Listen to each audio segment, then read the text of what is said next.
दोस्तों, welcome to my YouTube channel Shukla global institute. आज हम बात करने वाले हैं प्राणियों में उत्तक के बारे में, यानी कि प्राणियों में उत्तक क्या होता है और किसे कहते हैं, ये कितने प्रकार का होता है। उत्तक को इंग्लिश में कहते हैं टिश्यू। उत्तक की हिंदी में जो परिभाषा होती है, एक कोशिका के समूह को हम उत्तक कहते हैं। अगर कोई आपसे ये पूछता है कि उत्तक किसे कहते हैं, तो एक कोशिका के समूह को उत्तक कहते हैं। अगर यही परिभाषा कोई अंग्रेजी में पूछता है तो अंग्रेजी में बताएंगे a tissue is a group of cells. एक कोशिका के समूह को उत्तक कहते हैं। उत्तक किसे कहते हैं? एक कोशिका के समूह को उत्तक कहते हैं।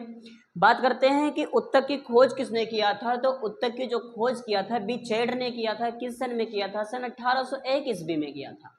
स्टडी ऑफ टिश्यू जो होता है, यानी कि उत्तक का अध्ययन होता है, उत्तक का अध्ययन हिस्टोलॉजी कहलाता है। हिस्टोलॉजी शब्द किसने दिया था? तो हिस्टोलॉजी शब्द मायर ने दिया था। अब बात करते हैं हम कि उत्तक कितने प्रकार के होते हैं प्राणियों में। तो सबसे पहले उत्तक 4 प्रकार के होते हैं प्राणियों में। पहला जो होता है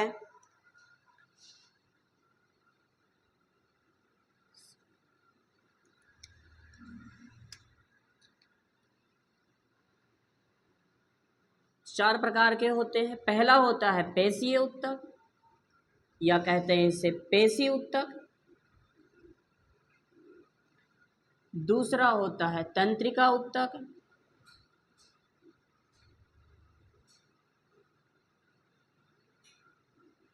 तीसरा होता है संयोजी उत्तक।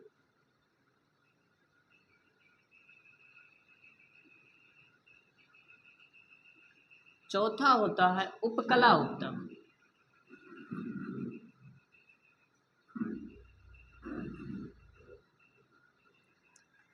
यानी कि प्राणियों में जो उत्तक होते हैं वो उत्तक 4 प्रकार के होते हैं। पहला जो होता है वो पेशीय उत्तक होता है। दूसरा जो होता है तंत्रिका उत्तक होता है। और तीसरा जो होता है वो संयोजी उत्तक होता है। चौथा जो होता है वो उपकला उत्तक होता है।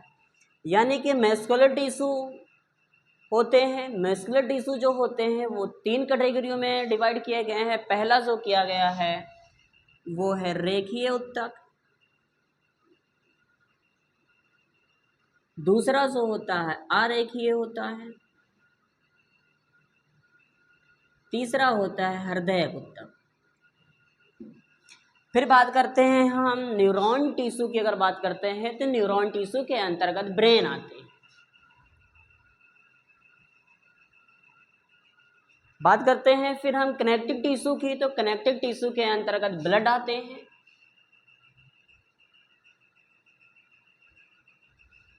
लंफ आते हैं, बोन आते हैं, कार्टिलेज आते हैं। बात करते हैं हम डिस्पोज टिश्यू की। बात करते हैं तो डिस्पोज टिश्यू के अंतर्गत वसा आता है, पेट आते हैं, ऊबड़ हो गए, झुर्री हो गई। सबसे पहले बात करेंगे हम मैस्कुलर टिश्यू। मैस्कुलर टिश्यू किसे कहते हैं? जो टिश्यू मांसपेशियों से बनी होती है उन्हें हम मस्कुलर टिश्यू कहते हैं। मस्कुलर टिश्यू के अंतर्गत 3 टिश्यू आते हैं, रेखीय आती हैं, अरेखीय आती हैं और हृदयक आती हैं। क्या आती हैं? हृदयक आती हैं।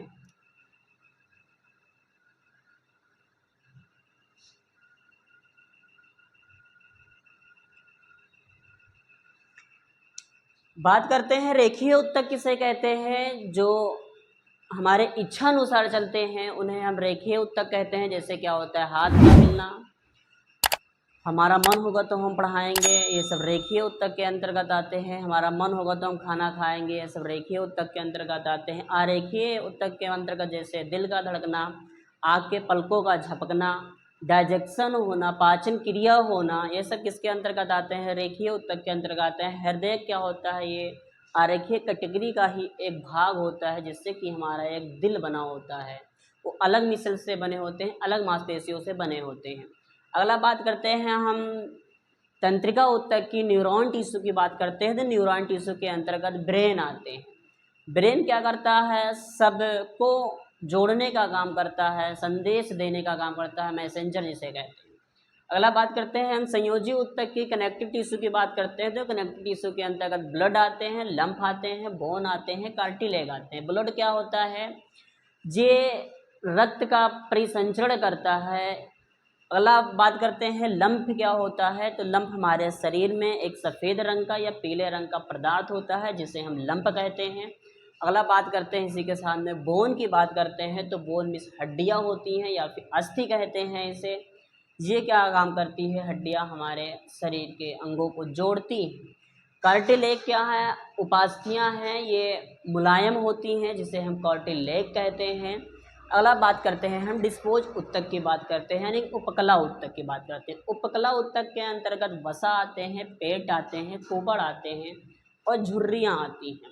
बात करते हैं सबसे पहले वसा क्या होता है। अगर वसा की बात करते हैं, जैसे किसी के स्किन मुलायम हो जाते हैं, मोटा हो जाता है, वो सब वसा के वजह से ही होता है। अगर जैसे कि आप लोगों ने क्या किया होगा, देखा होगा कि जब शादी ब्याह होते हैं तब क्या होती है, ठंडक में जब किसी की शादी होती है, किसी के यहाँ कुछ फंक्शन वगैरह होते हैं, तब जेंट्स को देखा होगा कि वो स्वेटर पहन रखते हैं, जैकेट को पहन रखते हैं, मफलर को बांधे रखते हैं, टोपी भी लगाए रखते हैं और जूता भी पहने होते हैं, मोज़ा भी पहने होते हैं। तभी भी क्या करते हैं, पुरुषों को ठंडक ही महसूस होती रहती है। अगर हम बात करें फीमेल में बात करते हैं, अगर महिलाओं में अगर हम बात करें तो क्या करती हैं, वो एक साड़ी पहन लेती हैं और जो कुछ भी पहनती हैं पहन लेती हैं, सूट पहन लेती हैं और पीछे का जो उनका ये पार्ट होता है ये पूरा खुला रहता है, जिसे कहते हैं एयरपोर्ट। यानी कि जो महिलाओं में वसा होता है वो वसा पुरुषों की तुलना में सबसे ज़्यादा होता है, इसलिए उनको क्या होती है, थोड़ा ठंडक कम महसूस होती है। और वो क्या करते हैं, जब रात के वही 2 बजते हैं तो उनको ठंड लगना शुरू हो जाती है, तब क्या करते हैं, अपने हस्बैंड का क्या करते हैं, जैकेट क्या करती है, छीन कर पहन लेती है। अगला हम बात करते हैं फिर पेट क्या होती है। जो पेट होते हैं, किसी का पेट क्या होता है, यानी कि तोंद क्या होती है, निकल आती है, फिर भी हमारा नहीं निकला है। ये सब किसके कारण होते हैं? वसा के कारण होते हैं। जो कुबड़ हैं, ऊँट को आपने देखा होगा, कैमल जिसे बोलते हैं, ऊँट के कुबड़ में बहुत लोग कहते हैं पानी भरा होता है, हालांकि ऐसा कुछ नहीं होता है। कुबड़ में क्या होते हैं, उनमें वसा पाया जाता है, वसा की वजह से क्या होता है, ऊँट के कुबड़ निकल आते हैं। अगला बात करते हैं झुर्रियाँ, यानी कि डिस्पोज टिश्यू जो होता है वृद्धावस्था में कम हो जाता है, जिससे कि क्या होते हैं, वृद्धावस्था के लोगों में झुर्रियाँ पड़ जाती हैं, हाथ की जो खाल होती हैं वो सिकुड़ जाती हैं, मुंह क्या होती है वो बटुर जाते हैं, जिसे कहते हैं ढक्चल पक्चल कहते हैं। ये सब किसके कारण होते हैं? वसाओं के कारण होते हैं, झुर्रियाँ पड़ जाती हैं। तो ये था यानी कि ह्यूमन में टिश्यू की बात किया। अगला वीडियो में हम आपको बताएंगे प्लांट्स ऑफ टिश्यू, पौधों के बारे में टिश्यू क्या होते हैं। तब तक के लिए जय हिंद।